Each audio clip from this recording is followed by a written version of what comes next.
Bom dia a todos. Neste vídeo, vamos analisar o histórico da região da Moca e seu contexto do ponto perceptivo sensorial de uma análise arquitetônica.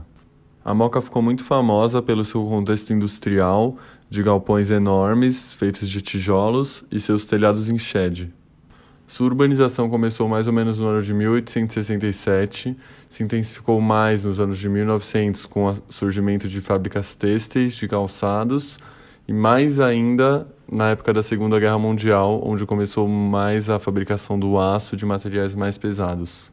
No começo era um bairro bem horizontalizado, porém no começo do século XX começa a se perceber mais a verticalização por conta da concentração de moradores e de trabalhadores locais. Hoje em dia, o bairro possui alguns bens tombados, porém grande parte dos galpões originais já foram modificados, foram descaracterizados ou demolidos. Alguns tombamentos famosos da região são a antiga fábrica de tecidos Labor, o conjunto dos grandes moinhos Minete Gamba, o Parque da Independência e o Museu do Ipiranga, o Teatro Arthur Azevedo e a antiga fábrica da Companhia Antártica Paulista. É muito triste ver esses galpões completamente descaracterizados, com elementos que não têm nada a ver com a sua linguagem original e foram simplesmente empilhados um em cima do outro, ou revestidos com azulejo, cobertos por plantas, ou passado reboco e tinta sem ter cuidado nenhum, ou simplesmente todo demolido e só com a fachada em pé, dando para ver até o céu através das janelas. Além disso, algumas áreas são tão subutilizadas que a população começa a tomar conta e começa a ocupar irregularmente essas áreas, construindo favelas e barracos. O que infelizmente acaba gerando muito lixo, muito entulho para a região, que fica acumulada nas calçadas e nas ruas. As árvores posicionadas na calçada atrapalham muito o caminhar do pedestre por muitas vezes suas raízes extravasarem do piso e também acaba sendo uma vegetação bem monótona pela falta de variedade de espécies, sem contar que a área para a captação de chuva é bem reduzida por estar tudo concretado em volta. Além das árvores causarem uma monotonia muito grande, os galpões também causam uma confusão mental que fazem as pessoas se perderem por ser tudo muito repetitivo e sem nenhuma linguagem, sem nenhuma identidade, as pessoas acabam até se perdendo em meio a tantos galpões.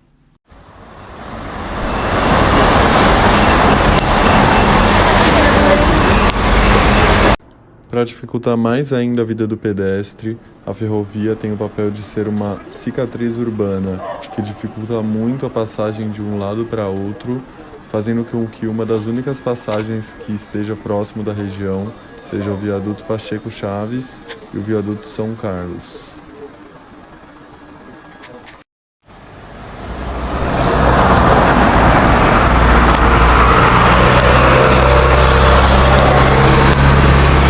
O rio Tamanduateí também possui muito essa característica de cicatriz urbana e dificulta muito a passagem de um lado para o outro por ter pouquíssimas pontes e, além disso, também possui um odor horrível de fezes humanas e lixo. Alguns elementos relevantes da paisagem urbana são o Shopping Moca Plaza, que, apesar de ser um ponto interessante, que abriga diversas infraestruturas, como restaurantes, lojas, mercado, farmácia, do ponto de vista de servir a população moradora, ele atende bem, porém, para a paisagem urbana, ele é um péssimo elemento, pelo fato de quem passa na rua ser apenas alguns quilômetros de grade e ter um mar de carros da visão entre o ponto de vista do observador até a fachada do shopping.